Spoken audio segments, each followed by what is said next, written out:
All right, so welcome very much. This is AgRoad Witness number 11. I'm doing a orientation for the Steem community right now. I'm recording both the video portion of this and the audio portion of this. And what I want to do is just sort of walk through what Steem is and then due to some popular demand or contention or something like that, I kind of want to go through some bidbots today too and just talk about what a bidbot is and how it works. And I guess because it's so freaking hot topic, I might do this out of order. I was just planning on doing my standard orientation, but today we're going to go do something else. So here's this guy, Michael Venom Page. He's at the top of this thing. Or he's at the top of my blog here. Michael Venom Page is a UFC fighter that is now on Steem, and I happen to be a very big fan of his. For the people that don't know, I have a background as a wrestler. I've enjoyed UFC fights since the Stephan Bonner and Forrest Griffin fight. I've been a little out of the loop for a little bit, but I certainly appreciate what those athletes do and whatnot. So I've re-steamed Michael Venom Page. And if you're brand new and you don't know what re-steaming is, I'll talk about some of these things in more detail later. Hopefully you can't hear my dog whimpering too much in the background. But I want to go support Michael Venom Page. Now in my wallet right now, here are some rewards that I could go get for, this looks like my curation rewards. So for having curated people, I'm getting some money back for that. And curation is the upvoting that happens because when I upvote, not only do I transfer value to somebody else or to the post author, some of that will come back to me.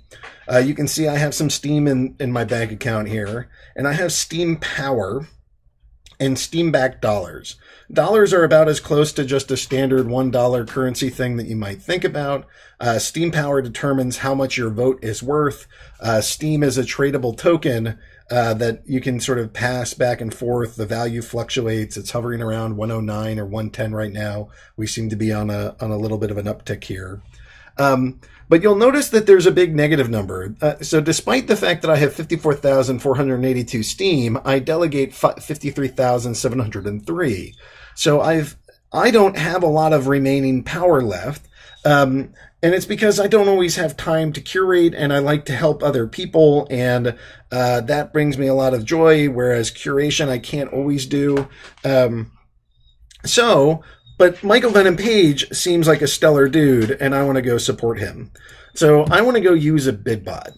Now, the first thing I should go do, I don't know where this post is specifically, so I'm going to do MSP-bidbot, because Yabamat has actually created a post, and within this post, or he created a program, and within that program, you can actually track when is it a good time to go bid or if it's a bad time to bid. So this is the Steem bot tracker site. And so one question is, should I be doing this? Should I not? So what I want to do is love juice. I want to do 0.1 SBD, and I want to go calculate this. Total value of the vote is 0.1. After curation is 0.07. So it looks like there's some other people that are already voting right now. So I'm not going to get a super great bid off of this, but I'm pretty okay just kind of, because this is such a small bid and I'm just doing this to be nice. In this case, I would probably lose some money. What is this thing? I don't know this bid, but I don't know. Maybe I can try this one. It seems like there's some other one. Oh, Love Juice is down. Crap. Well, I guess you guys can see the process to go fix this. So let me go to Vulture.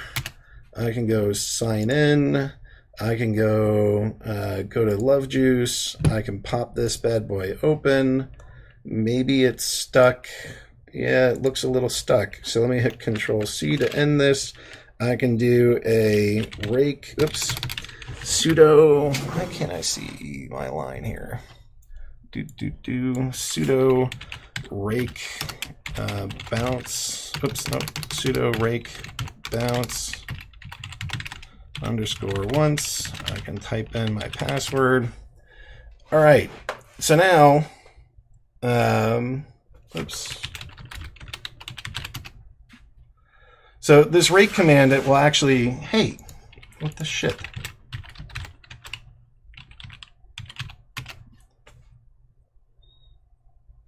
So the rake command will go through and actually give everybody their money back that voted, or that put in a bid and couldn't. So it's bounced back 1.2 SBD, and now I can go do sudo rake run.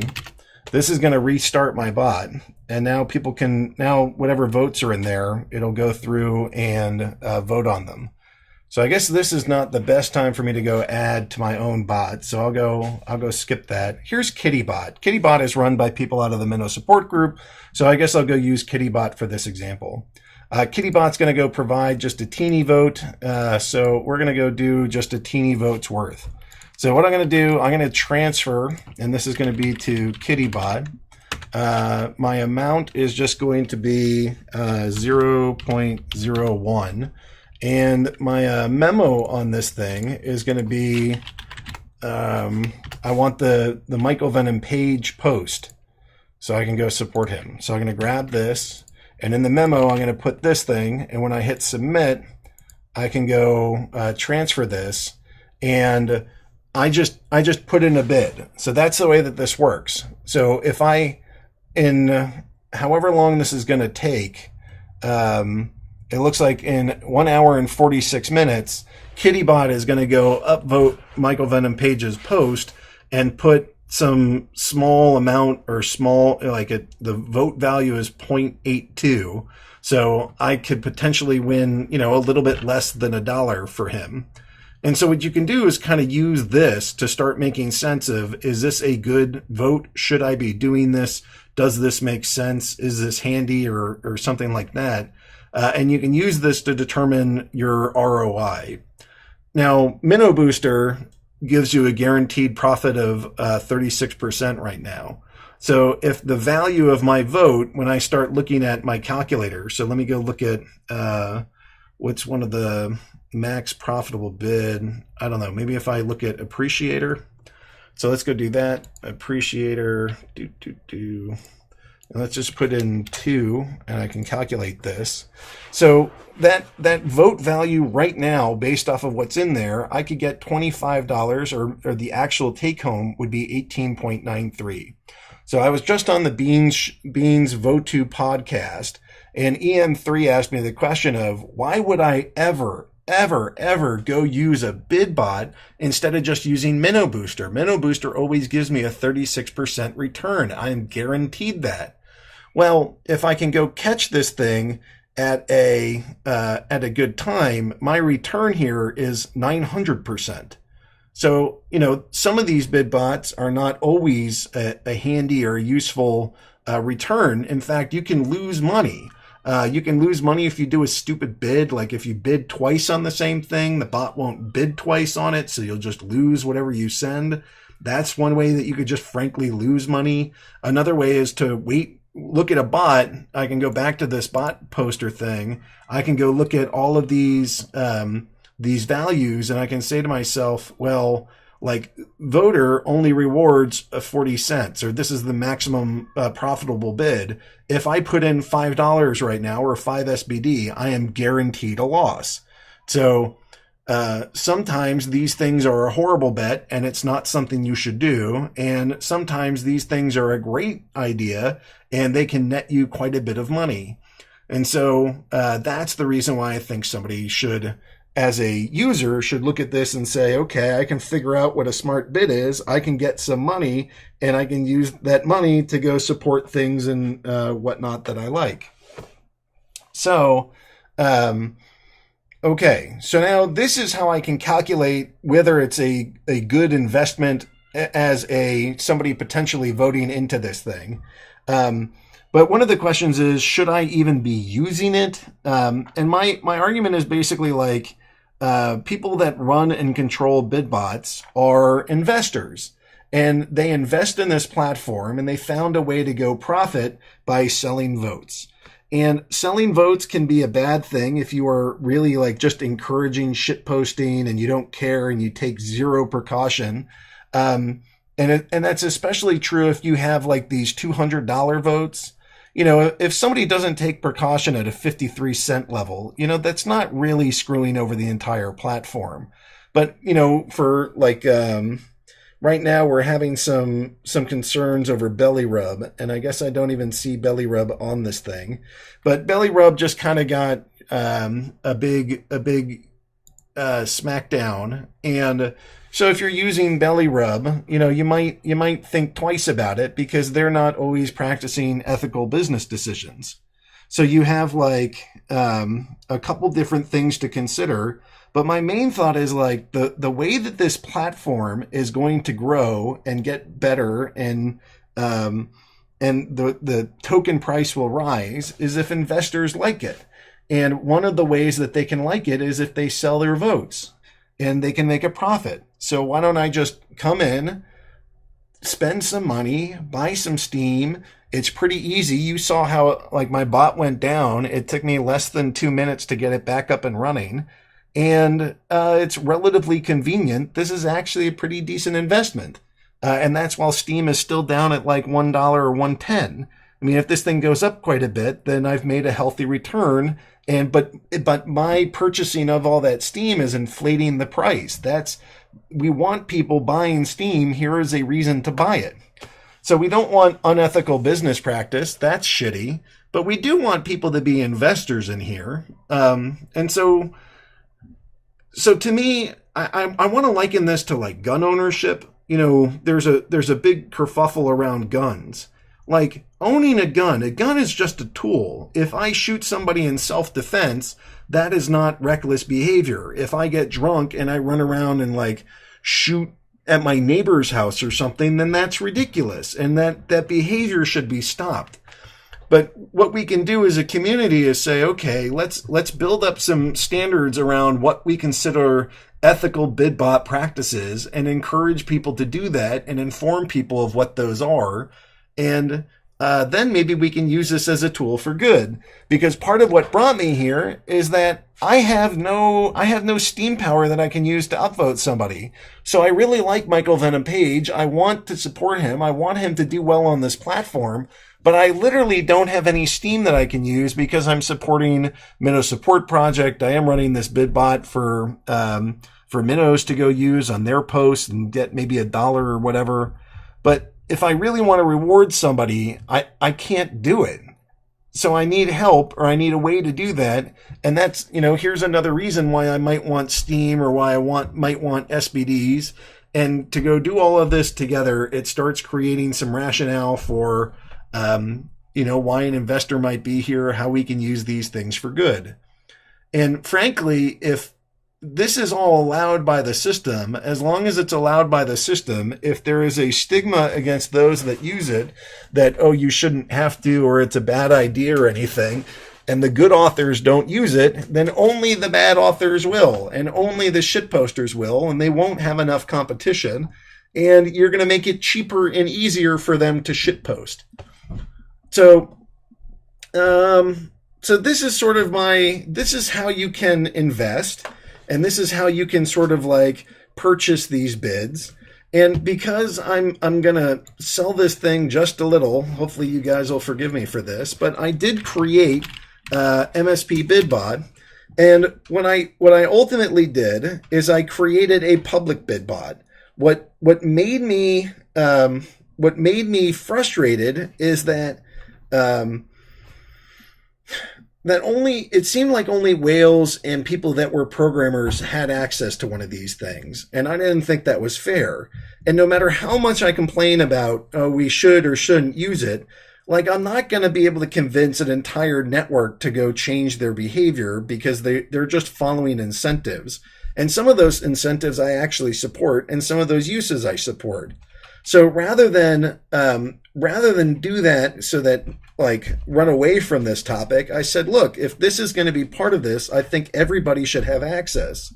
So if you actually want to invest, not just as a bot user, but as a partial bot owner, then here is your opportunity. You can actually come in and in a public way, in a transparent way, where what I did is I paid for a script, and the script will just look at how many people are delegating and then turn around and say, well, based off of your delegation and based on how much income we earned today, this is your share of the rewards.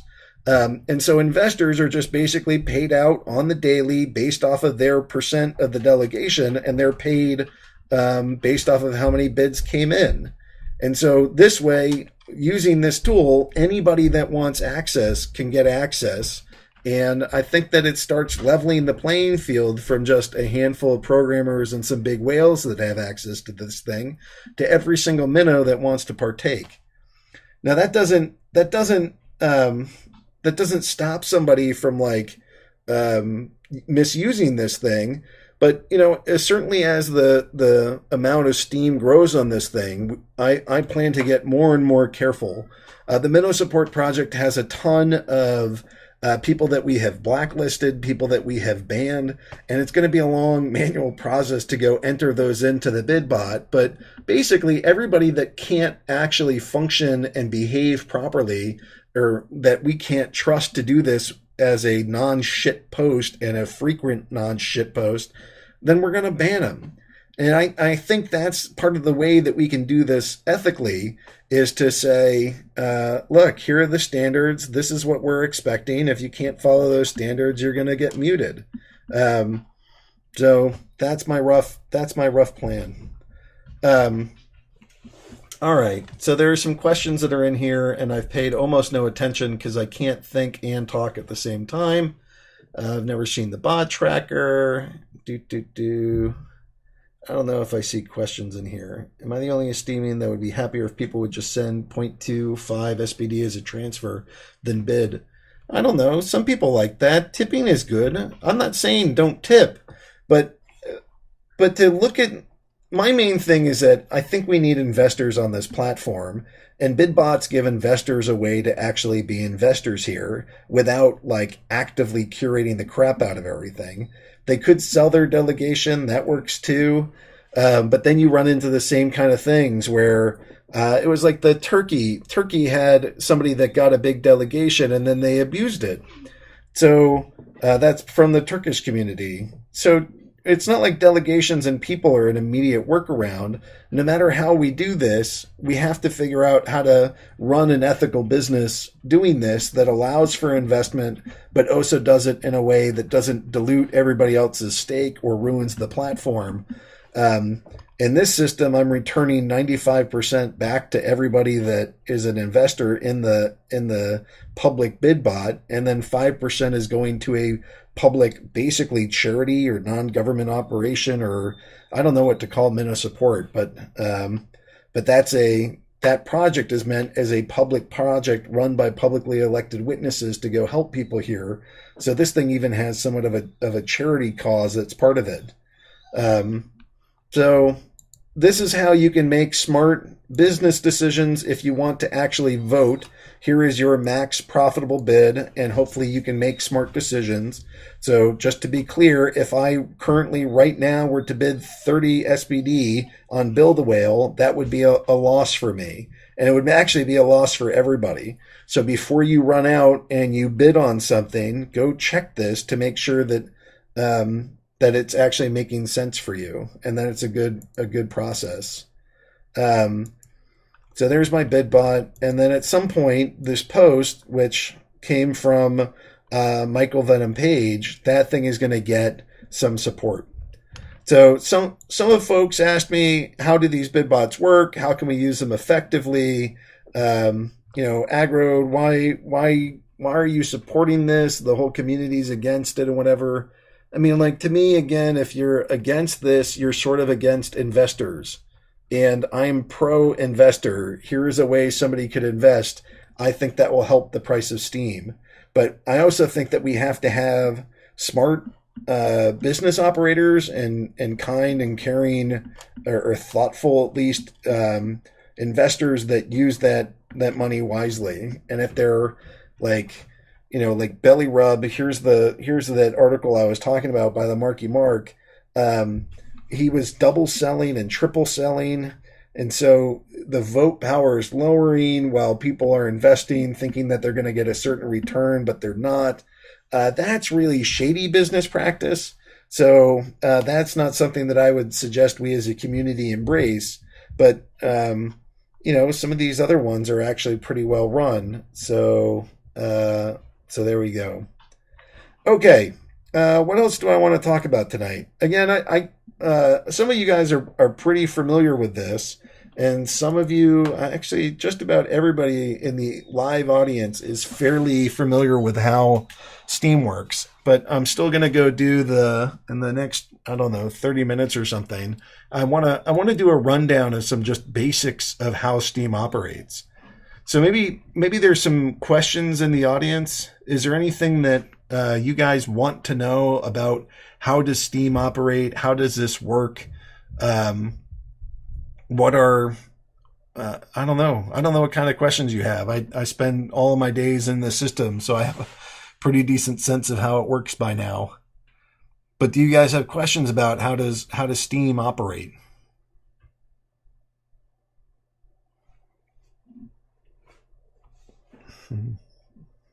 All right. Seems like you guys are okay. So let me just talk about some basics. So this is my account page. This is my icon. I'm choosing Optimus Prime. This is my name, Agrode. It's pronounced Agrode. Rhymes with road, like I rode a boat. It's Agrode. This is the 71 that's here. That's a rep score. This is my reputation.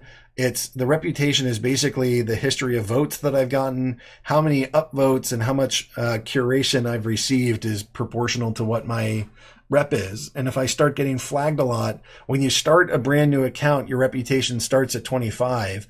If you get flagged a ton, then it can go down. 0 is bad, but it can actually go in the negatives. And that's terrible. So your reputation, like if you have a negative rep, sometimes parts of the platform won't work for you. Sometimes your content gets hidden. And so if you're running around flaming people and acting like an ass on the block or off the block, you're going to catch a lot of flags. And then you're going to have to fight your way up and out. And that is an entire pain in the butt. It's hard enough to be a minnow. It's even harder to be a minnow with a negative rep. So it doesn't actually change. There's nothing this is a question from Menno. Does your rep affect your ability to win rewards? So it doesn't affect how the program distributes rewards to you. But like, as I'm thinking, hey, I want to upvote and re-steam somebody. Like if I see a negative rep, I will feel pretty disinclined to support them. Because I don't want to support bad community members and I don't want to help them grow. So I would personally veer away. If I saw a post or something of like, yeah, I acted like an asshole and now I'm trying to fix my behavior. I still have a negative rep, but I'm working on it. Then maybe that's different. But, if I'm just scrolling through and I see somebody in my feed with a negative rep, I'm probably going to skip it. Okay, so then you get a little description about yourself. I'm a passionate witness for peace, abundance, and liberty. Whereas other cryptocurrencies have mining, Steem has witnesses. So there's no actual mining going on right now. I could just show you SteemDB. So if this will load, here are the top 20 witnesses. I'm number 11 here. And the top 20 witnesses, within the span of 1 minute and 3 seconds, each one of us will witness a block. So each one of us will go build the blockchain up. And then here are all the backup witnesses. And the backup witnesses, if for 1 minute, there's a rotation every 63 seconds. 60 of those seconds are going to go to the top 20 witnesses. They're the ones that'll witness a block. And then out of every 63 seconds, one of the backup witnesses, which is everybody else, gets a chance to go witness a block. And if you witness a block and you're in the top 20, you get about 20 cents or 20 Steem power. And if you witness a block but you're not in the top 20, then it's something like 95 or 98, somewhere in that range. So the witnesses earn, but that's in part because we have to go put together servers. And honestly, we're expected to go do more things than that. So for example, Jesta is constantly programming. Tim Cliff is constantly helping people. GTG runs more servers than just about anybody. RollLMP, he's the guy behind Steamfest. Block Trades is like the biggest trading organization that's kind of part of Steemit, or like he is sort of related with Steemit, but also on the Steem platform. I think that they do a lot of work with the BitShares program too. Some guy, he's another one of the witnesses out of the Minnow Support Project, but he runs a business called Privix, which hosts a lot of servers and runs a lot of programs and has helped plenty of people. He writes programs to become a witness and make that easier. Good Karma is behind eSteem. Clayop is quite active within some of the other nations and the sort of Asian communities. Smooth is sort of a financial guru. Anx is behind Steam Cleaners. Agrod is just a real rat bastard. I don't know why he's up there. Furion is a programmer. The Crypto Drive is a business owner that's been a active supporter of the network. I actually don't know what P-Funk's main contributions are, but I guess I got to go down to one more. Osbitbank is, of course, one of the co-founders here. He's pretty amazing. So I'll stop there, but these are great people. I don't want to. I'm stuck in the middle. I've done this a bunch now, but Riverhead is a guy that's working on the Steemit chat. Farism has a million programs. Zeldel is actually pretty quiet. I don't know too much about them. Busy is busy.org. That's another one of the, it's not a Steemit clone, but it's another web portal into the Steem blockchain. And Lion Danny is big in the European community and helping to grow it out there. He is also, I kind of thought that. Yeah, P-Funk is anti-abuse and Steem Cleaners. I should have just asked Lexiconical. He's written up on all of these people. But so anyways, I was talking about this because it says up here, I'm a witness. I'm supporting peace, abundance, and liberty. Those are my values. Clearly, I'm a libertarian parent because my kids are doing whatever the hell they want upstairs. I founded this thing called the Minnow Support Project along with a couple other witnesses, including Osbitbank. And my main thing is to go help on Steem, and I'm not a big fan of government or fiat. So that's a little bit about me. I'm going to get through this page and then I'll come back to EM3's question, or there was I guess it's Bucky's question. I have 6,920 followers. I've made just shy of 4,300 posts. I follow 366 people. You can put in a geographic region. I like to point people to where they can go vote for witnesses, and then this is where I joined. So that's sort of this top bar. You also get, not only do you get your own image, but you can also do sort of some back art to go show folks, something about you. I can go look on the trending page to go see what posts are earning quite a bit of money right now. I can go look on the new page to see what are the new stories that just came through. I can look at the hot page, which is where posts that are getting a lot of activity right this second. This changes pretty frequently, so I can see what's hot. And then lastly, I can do promoted. Actually, I do want to take 1 second with promoted because this is actually one of my life pet peeves.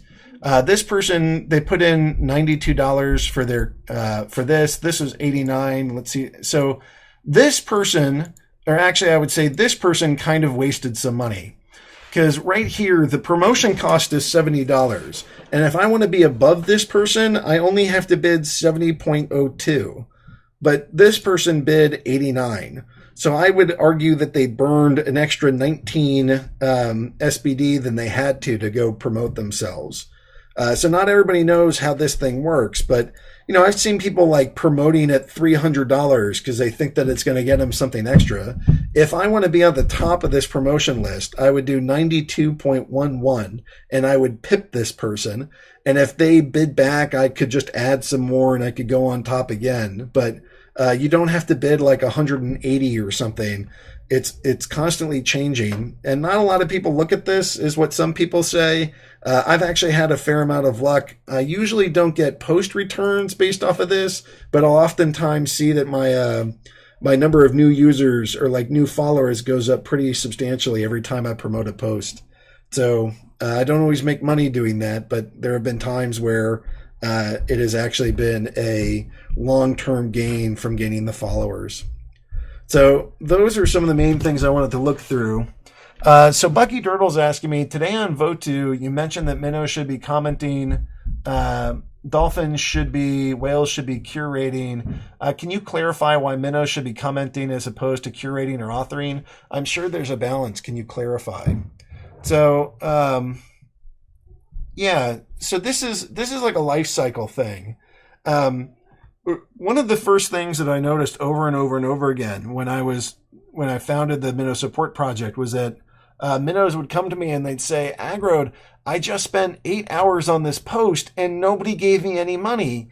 And I hate this platform. And it's like, well, you have 8 followers. You got those followers because of you sat in Steem at chat and you did follow for follow, and they weren't loyal and they were just minnows. And even if they upvoted you, it wouldn't get you far. Your rep is only a 26. So you could have written the best post ever, but nobody saw it. So it turns out that if you are brand new on the platform, I watched this, I think it was Sacred Agent or Scaredy Cat Guide. I was formulating this about 6 months ago or 8 months ago, that the fastest way to grow on here, because I spent all of my time doing, I spent all of my time just authoring posts and being a smartass for like 8 months, and it took me forever to grow. But I watched some of these folks that started just commenting first. And when they run through and they comment, somebody got from 0 to 300 plus followers in something like 2 weeks. It was the fastest I'd ever seen it done. And I was already leaning towards this is the right process, but then I saw that with some anecdotal evidence that, authoring as a minnow is actually a really crappy return. So the general rule that I think of as kind of the life cycle of this is that minnows should spend their time commenting, dolphins should spend their time authoring, and whales should spend their time curating. And I don't mean to tell you what to do. You should do whatever you want to do and whatever brings you joy.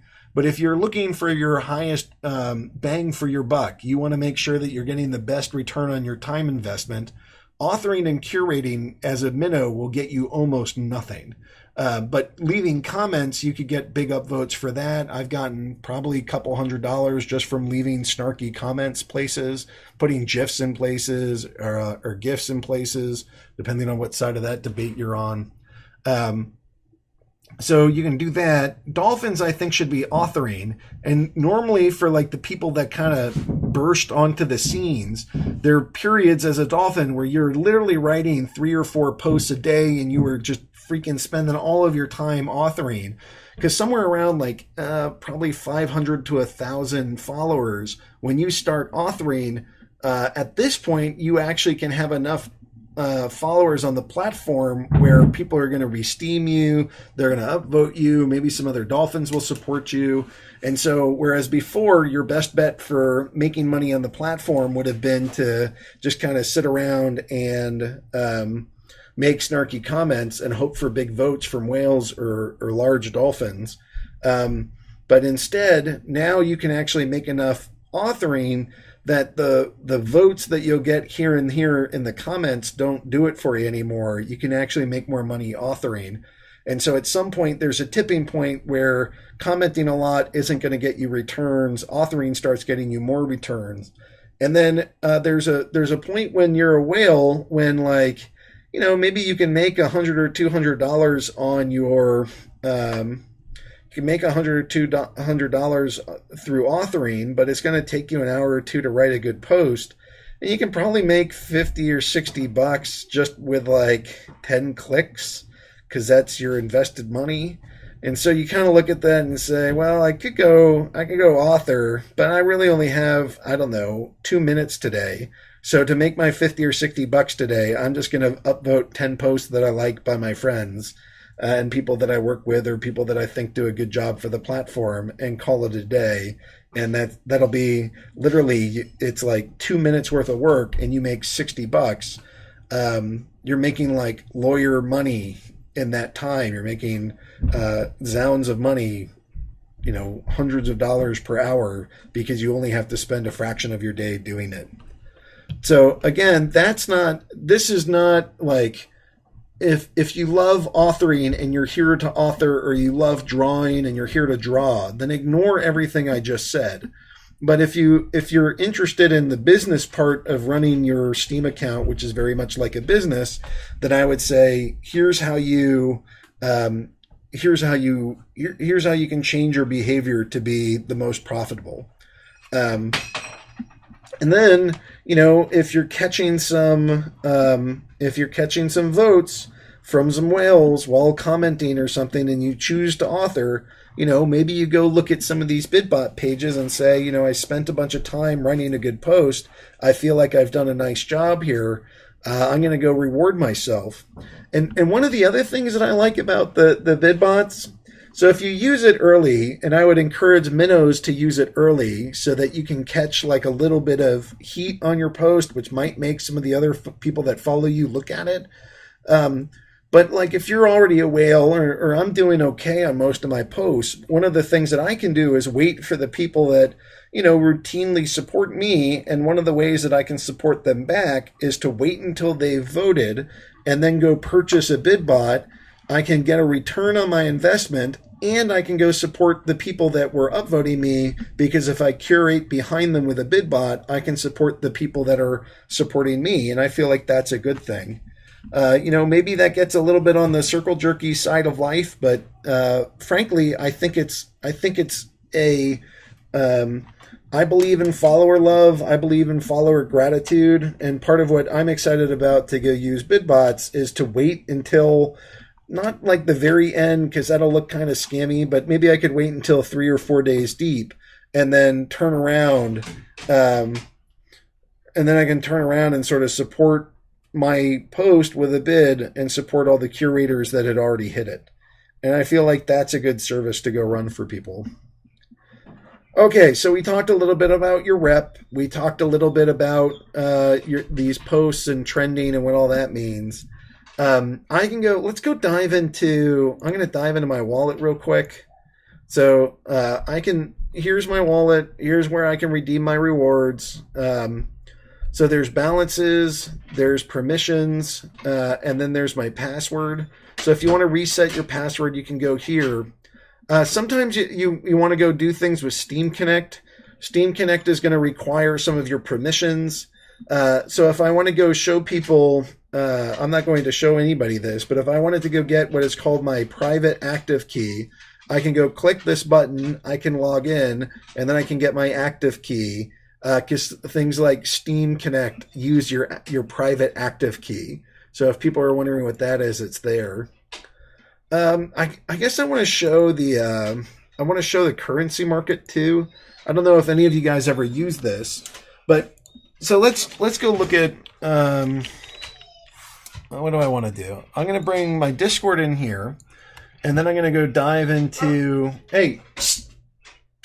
I want to go dive into playing with bots. I'm sorry that my dog is in the background. She's whimpering. She's very old. I hope I didn't kill Banjo. I was about to go use Banjo. Here's Ticker. Yeah, Banjo might be dead. All right, hold on. I gotta go.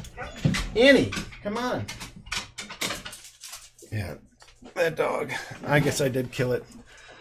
All right, so let's go do this the harder way. I gotta go find a price feed. Maybe I'll go do this on Poloniex. I know people shouldn't use Poloniex. I don't use Poloniex to move money in and out.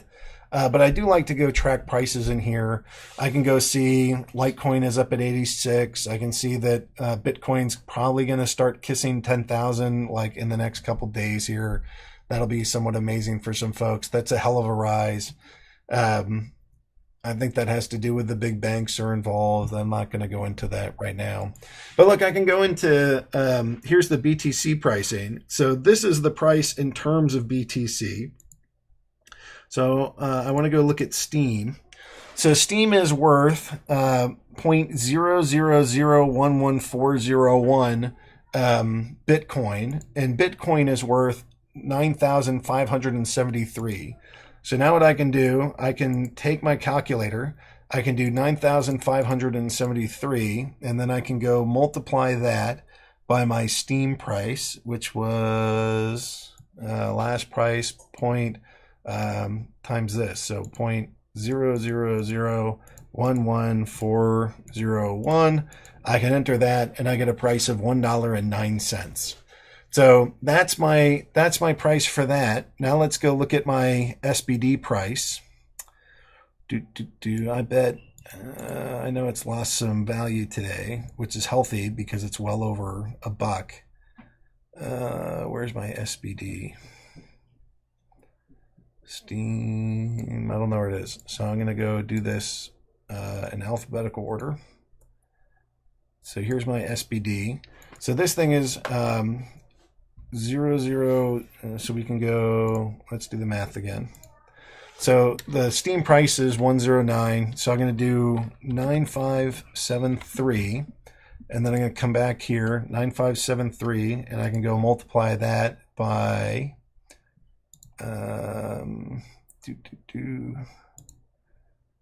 where's my SBD? So there, it's there. So I can go multiply that by times 0.0018783, and so it looks like it's pumping again. So we're at $1.79 or $1.80 per SBD. So now I have a ratio for these things. So I can take 1.09 divided by 1.80, and we come up with a ratio of 0.6055. And that tells me, you know, what is the value of one to the other. And then if I come over to the market, it's actually pretty close. It looks like it's a little bit off, but the internal market is reflecting those two values that we just talked about. So now what I can do is I can start making different decisions about maybe I want Steem, maybe I'd rather hold some SBD. I tend to think that SBD is not going to stay at $1.86. It's basically designed to stay at $1. People might like it now for a variety of reasons, but I tend to think it's going to go down. It might go up and down before it goes down, but so right now, if I go look at my wallet, it's filled with mostly Steem and almost no Steem dollars, because I think that 186 is pretty overpriced, or the 180 Steem is overpriced. So I don't want to hold that. Instead, I'm holding Steem. And I could go through Bittrex and I could through Poloniex to go trade my Steem for something else, but I actually like holding Steem. I think velocity and I think SMTs are going to raise the value of this play substantially. So I'm not dying to get rid of this, but there are little bits of trading that I like to do back and forth, just to go show, okay, SBDs are high, so I'm going to sell all my SBDs.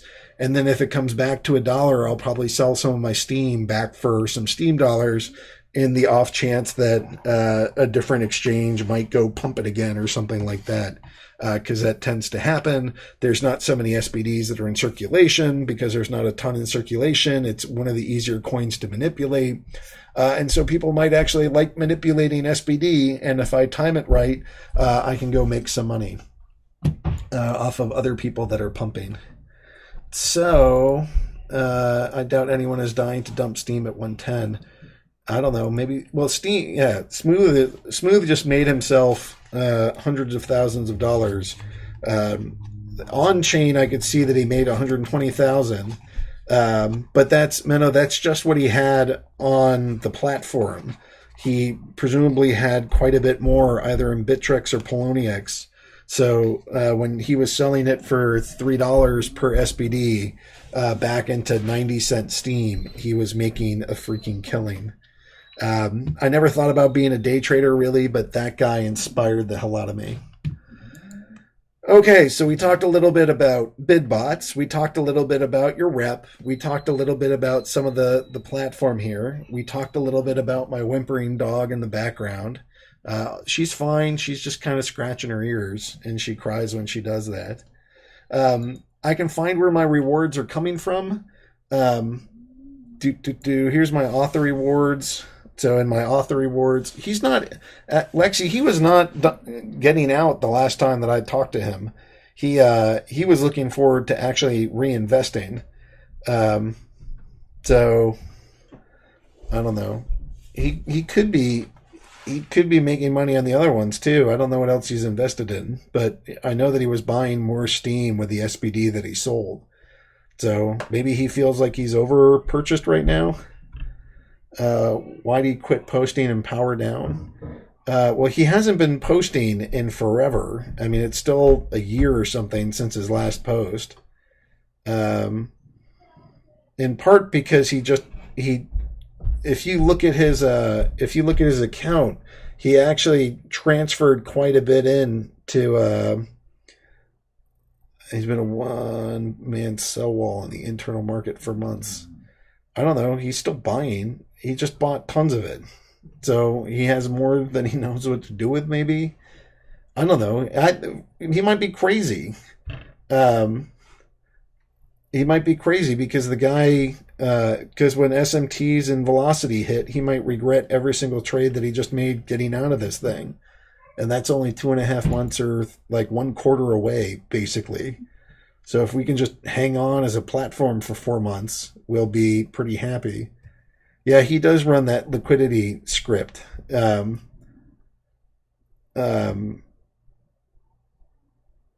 yeah, if like you're ever using that internal market and you see that like $140 pops back in and out whenever you buy stuff, that's Smooth as like trading bot that's running. Anyway, so here's some rewards. I can go look at, these are my author rewards, so you can see where I'm getting my SPDs from. You can see where I'm getting my Steem power from. Here's my growth forum post. Here's one that actually did pretty well for me. And then we can go look at my curation rewards, and you'll see they're pretty ridiculous, meaning quite low. These are like bare minimum. This is like the least amount of money I can make. And that's because I delegate away all my power to other stuff. So I don't know. Those are the main things that I wanted to talk about. We have something like 10 more minutes here. What do you guys want to do? What do you want to talk about? What questions do you have? What do you want to know about Steem as a platform? What are you guys interested in?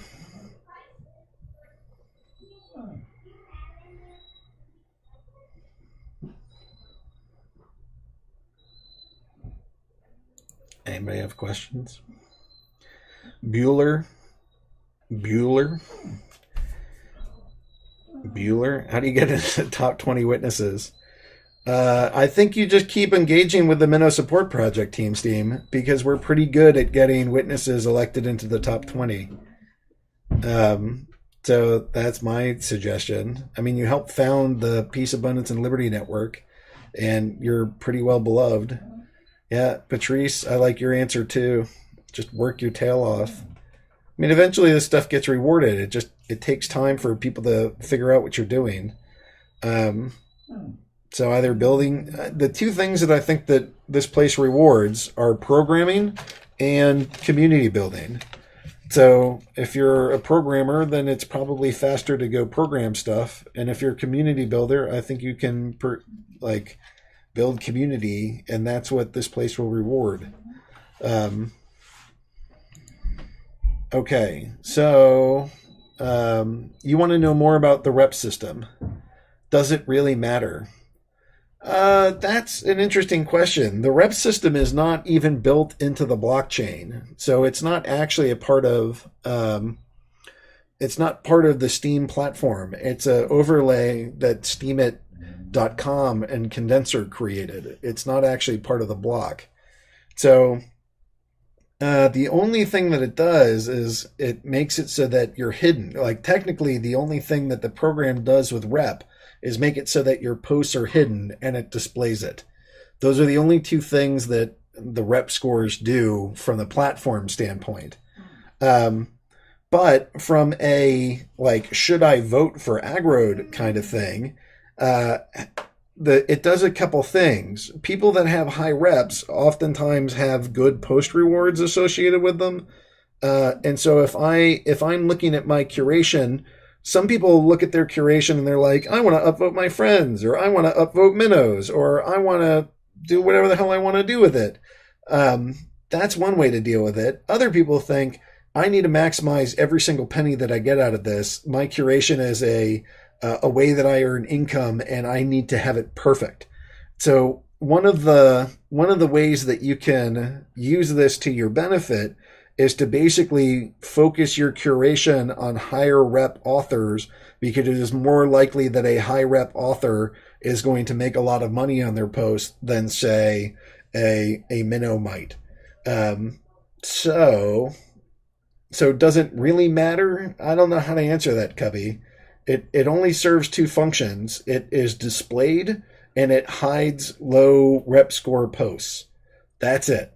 That's all that rep does from a platform stance. But I think it's pretty integral that the higher your rep, the easier it is to make more money on here. What should a newbie focus on their first month here versus 6 month?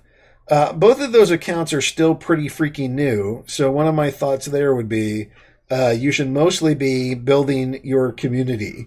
And usually it takes more than 6 months to get a community built around you. So I think you want to interact with people, because your friendships and how you help people that's going to be the number one determinant, as far as I'm concerned, of what's going to be your long-term success. Okay, when should someone consider delegating? If you run out of Steem power right now, then you risk not being able to have your transactions actually make it onto the block. So I have a minimum score of something like, you should never, it's probably lower than this, but I don't care. I like having some wiggle room. You should probably, you want to go, if you want to delegate, you should make sure that when you're delegating, you have more than 50 SP left in your bank. So any time after that you can delegate. It kind of depends on what you're doing. Like if you don't have time to curate, then delegating's a nice way to do it. If you want to help somebody, delegating's a nice thing to do. If you want to make money, you could delegate to MSP Bidbot. If you want to help curation and you're a whale, you could go do what happened to Cubby, and you could go say, Cubby, you're a good person. Here's 5,000 Steem power. Go curate and help other people, and that should help grow the platform. So that's an option. But I think delegating is actually a very cool feature that's happening, and it's pretty easy to manage. And sometimes maybe you like, I believe that manually curating things is good, and I think automatic curating things is good. There are people that I really like, especially the moderators in here, and I just want to support basically everything that they're doing. But I don't want it to drain all of my voting power. I want to set a certain amount to go help them. So I made an account called MSP Mods, and I put several thousand SP, and OSBitbank matched a lot of that. So it's up to like 10,000 now, or I think he's got 5 or 6, and I put a couple thousand on it too. But I have some towards MSP Waves. So I have the radio station, and I want to help that, so I can delegate a portion of my Steem power just to help the radio. And I can delegate a portion of my Steem power just to help the moderators in here to have better votes on their posts. So I can delegate whenever I want to whoever I want, and those are some things that I consider. Why should someone become a witness? And I only have 2 minutes left of this, so I'm going to skip this one. I'm going to skip your 2 witness questions, and maybe I'll go put more thoughts into what's a witness and all that into the next show. When will $1,000 post be back? I think our Steem price has to basically double to go support that, because if I go look into trending, the top post is basically 457 for DTube, and everybody loves DTube, even though sometimes it's slow or tricky. In theory, we all think this thing is amazing. If DTube is only earning 450, then we're basically going to need the price of Steem to double before we're able to do that. And it's already up. It's going up, right? The price of Steem seems to be doing okay. I guess it's going down a little bit. It's gone down 2%, but that is probably more reflective of the fact that Bitcoin's gone up 10%, and this pricing is based off of Bitcoin pricing. So, the price of Steem is actually rising relative to the dollar, but it's falling relative to Bitcoin. So, we're going up. We're riding the wave, and that's a good thing. What is a shitpost? Yeah, you can go talk about what a shitpost is. And when will my bank accept Steem? I don't know. I kind of think that SBD should be like the standard unit of currency transaction for all of these cryptocurrencies. Like, I just was trading to buy some Litecoin, and it was taking like 10 to 30 minutes to go even display properly. And during that time, I'm nervous, being like, oh crap, what's happening? Is it even working? Why is it displaying the wrong number? Like, that was a pretty shitty system and feeling to me. I prefer my Steem dollars going back and forth in like, I don't know, 3 seconds, 6 seconds. That seems much more preferable to me. Okay. Great. So I think this is a pretty good recording for now. I'm going to go stop this recording.